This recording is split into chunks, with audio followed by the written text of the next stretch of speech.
खोल दे पंख मेरे कहता है परिंदा, खोल दे पंख मेरे कहता है परिंदा, अभी और उड़ान बाकी है, अभी और उड़ान बाकी है, जमीन नहीं है मंजिल मेरी, जमीन नहीं है मंजिल मेरी, अभी तो पूरा आसमान बाकी है। इसी के साथ आप सभी लोगों का मेरे इस YouTube चैनल पर हार्दिक स्वागत है। आज हम फिर से आपके सामने उपस्थित हुए हैं गुड इवनिंग एक नई वीडियो लेकर के। और यह वीडियो आपकी सभी परीक्षाओं में, जो भी परीक्षा की आप प्रिपेयरिंग कर रहे हैं, चाहे सुपर टेट की कर रहे हो, चाहे यूपी टेट की कर रहे हो, चाहे सी टेट की कर रहे हो, चाहे किसी अन्य प्रतियोगी परीक्षा की आप तैयारी कर रहे हो, आप सभी लोगों को इस वीडियो से बहुत अधिक लाभ मिलेगा। और हम चाहेंगे कि वायुमंडल की चर्चा हमने पिछले वीडियो में की थी, आज हम वायुमंडल की परतों की चर्चा करेंगे। अर्थात जो पृथ्वी के ऊपर चारों ओर से एक आवरण है वायु का, उस वायुमंडल में कितनी परतें हैं, किन किन परतों से मिलकर के वायुमंडल बना है, हर परत की एक अलग संरचना है, हर परत की एक अलग विशेषता है। तो आइए हम लोग शुरू करते हैं। ये आप देख रहे होंगे, ये पृथ्वी है। सबसे पहले जब पृथ्वी की सतह पर हम शुरू करते हैं तो पृथ्वी की सतह पर पहला मंडल क्षोभ मंडल है। आपको एक बात और कहेंगे ध्यान से, क्योंकि इनका क्रम जो है, पहले क्षोभ मंडल, फिर समताप मंडल, फिर मध्य मंडल, फिर आयन मंडल, फिर बाह्य मंडल। इस मंडल के क्रम पर बार बार क्वेश्चंस आते हैं, कौन सा मंडल पहले है और कौन सा बाद में। तो इसको आप जरूर रीड करेंगे, तैयार करेंगे। इसके अतिरिक्त कभी कभी आप देखेंगे कि परीक्षाओं में इनकी हिंदी दी ही नहीं जाती है, वहाँ पर डायरेक्ट इंग्लिश दे देता है। तो हमें इन मंडल की अंग्रेजी भी आनी चाहिए कि किस मंडल को अंग्रेजी में क्या कहते हैं, इंग्लिश में क्या कहते हैं। तो वह इंग्लिश वाला भी आप तैयार करेंगे साथ साथ। पहला मंडल जो है इस पृथ्वी पर, जिस पर हम रहते हैं, इसकी सतह से पहला मंडल जिसका नाम है क्षोभ मंडल। क्षोभ मंडल पृथ्वी की सतह से लगभग अधिकतम 18 से 20 किलोमीटर की ऊंचाई तक पाया जाता है। 18 से 20 किलोमीटर की ऊंचाई इसकी अलग अलग जगह पर होती है, मतलब कहीं पर इसकी ऊंचाई ज़्यादा है और कहीं पर कम है। तो आप जानते हैं कि 0 से 18 किलोमीटर की पूरी ऊंचाई में क्षोभ मंडल को दो पार्ट में डिवाइड कर दिया गया है। ध्रुवों पर, जो ध्रुव हैं, दो ध्रुव पृथ्वी पर पाए जाते हैं, उत्तरी ध्रुव और दक्षिणी ध्रुव। तो ध्रुवों पर क्षोभ मंडल की ऊंचाई 8 किलोमीटर होती है, और जो विषुवत रेखा होती है, जहां पर पृथ्वी सबसे अधिक उभरी हुई है, वहां पर समताप मंडल की ऊंचाई 18 किलोमीटर होती है। और दूसरी विशेषता इस मंडल की है, जितनी भी मौसमी घटनाएं होती हैं, जितनी भी मौसमी घटनाएं होंगी, चाहे तूफान, बादल, वर्षा, आंधी, ओले, बिजली, कड़क, सारी घटनाएं इसी क्षोभ मंडल में होती हैं। इसलिए यह मंडल काफी इंपॉर्टेंट है। यह प्रथम मंडल है। इसमें जब आप पृथ्वी की सतह से जितना ऊपर की ओर बढ़ेंगे, पृथ्वी की सतह से जितनी ऊंचाई पर चलेंगे, सतह पर प्रति 165 मीटर पर, सतह से प्रति 165 मीटर पर टेम्परेचर जो होता है एक एक डिग्री डाउन होता जाता है, एक एक डिग्री डाउन होता है।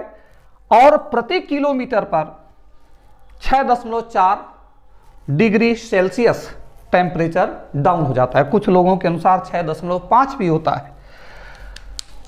इसके बाद दूसरा प्रमुख मंडल आता है समताप मंडल। समताप मंडल में 2 लेयर्स हैं। इसी मंडल में, समताप मंडल में, चूंकि इसका नाम स्ट्रेटोस्फेयर है, समताप मंडल से तात्पर्य ऐसा मंडल जिसमें तापमान समान हो। सम का अर्थ होता है समान। तो समताप मंडल में जितना तापमान निचली सतह पर रहता है, उतना ही तापमान ऊपरी सतह पर भी पाया जाएगा। इसीलिए इस मंडल को समताप मंडल कहते हैं। और इसी मंडल में सबसे अधिक ओजोन, इसी मंडल में ओजोन परत पाई जाती है, अर्थात इस मंडल में ओजोन गैस पाई जाती है। ओजोन परत क्या होती है? पहला प्रश्न आता है कि आखिर ओजोन परत क्या होती है। ओजोन परत एक ओजोन गैस की बहुतायत का, जहां पर सबसे अधिक ओजोन गैस प्राप्त होती है, उसी का एक लेयर है, एक परत है, जो पृथ्वी के चारों ओर पाई जाती है। ओजोन गैस का सूत्र जो होता है वह O3 होता है। O3 समताप मंडल में ओजोन गैस पाई जाती है। समताप मंडल में ही ओजोन परत पाई जाती है। ओजोन परत का प्रमुख कार्य है कि वह सूर्य से आने वाली हानिकारक पराबैंगनी किरणों को अवशोषित कर लेती है और उसको एक तरह से छान करके पृथ्वी पर भेजती है, जिससे पृथ्वी के जीवधारी हानिकारक अल्ट्रावायलेट किरणों के दुष्प्रभाव से बच जाते हैं। तो इसलिए यह परत काफ़ी महत्वपूर्ण है हमारे लिए। ओजोन परत को मापने का जो इकाई है वह डॉप्सन इकाई है। डॉप्सन इकाई से ही ओजोन परत को मापा जाता है, उसकी मोटाई को। दूसरी बात एक महत्वपूर्ण यहां पर है कि आखिर ओजोन परत को क्षति कैसे होती है, क्योंकि यदि ओजोन परत पर क्षति होगी तो हमारे लिए और इस पृथ्वी पर पाए जाने वाले समस्त जीवधारियों के लिए खतरा उत्पन्न हो सकता है, उनके स्वास्थ्य पर बहुत अधिक दुष्प्रभाव हो सकता है। इसलिए हमें ओजोन परत की रक्षा करनी है। समय समय पर वैश्विक सम्मेलन होते हैं जिस पर ओजोन परत की रक्षा के लिए महत्वपूर्ण चर्चा की जाती है। आखिर ओजोन परत को हानि क्यों पहुंचती है? ओजोन परत को हानि पहुंचाने वाली प्रमुख गैस है CFC। CFC को क्लोरोफ्लोरोकार्बन कहा जाता है।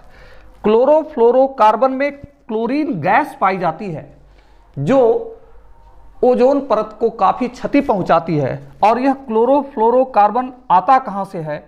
वह हमारे घरों में जो एयर कंडीशनर, AC लगे हुए हैं और फ्रिज, इन्हीं से इसका ज़्यादा उत्सर्जन होता है। तो इस कारण से हमें ओजोन परत की क्षति को रोकने के लिए इस प्रकार की चीज़ों पर कुछ सही निर्णय लेने की आवश्यकता है ताकि हमारी ओजोन परत की सुरक्षा हो। क्योंकि पृथ्वी पर जीवधारी मनुष्य तभी रहेंगे जब रहने योग्य वातावरण रहेगा, और उस वातावरण को यदि हम खराब कर देंगे तो फिर रहेंगे कैसे? इसलिए यह ओजोन परत काफ़ी महत्वपूर्ण परत मानी जाती है। इसी समताप मंडल में पाई जाती है। समताप मंडल के बाद आप देख रहे हैं कि समताप मंडल की ऊंचाई जो है 18 किलोमीटर से 50 किलोमीटर तक होती है। पृथ्वी की सतह से ऊपर 18 किलोमीटर तक क्षोभ मंडल होता है और 18 से लेकर 50 किलोमीटर की ऊंचाई तक समताप मंडल पाया जाता है। और यह समताप मंडल में कोई भी मौसमी घटना नहीं होती है। कोई भी मौसमी घटना, न उसमें तूफान आता है, न आंधी आती है, न उसमें बादल होते हैं। इसलिए यह वायुयानों के लिए या जेट विमान के लिए या वायुयान के परिचालन के लिए या उसकी उड़ान के लिए आदर्श दशा उपलब्ध कराता है। इसलिए समताप मंडल काफ़ी महत्वपूर्ण है। तीसरा मंडल हमारे पास है मध्य मंडल। मध्य मंडल की ऊंचाई 50 से 80 किलोमीटर तक होती है। और मध्य मंडल की एक प्रमुख विशेषता है कि इसमें जो उल्का पिंड हैं वह जलते हुए दिखाई देते हैं। अर्थात उल्का पिंड जब ऊपर से पृथ्वी की ओर आते हैं तो वह यहाँ पर जलते हुए दिखाई देते हैं। यह मध्य मंडल में ही संभव है। इसके बाद आप देखेंगे अगला है हमारा महत्वपूर्ण मध्य मंडल को मिसोस्फेयर कहा जाता है। आयन मंडल, आयन मंडल अर्थात आयनोस्फेयर। आयन मंडल क्यों महत्वपूर्ण है हमारे लिए? आयन मंडल को आयन मंडल क्यों कहा जाता है? क्यों कहा जाता है? क्योंकि इसमें विद्युत आवेशित कण पाए जाते हैं।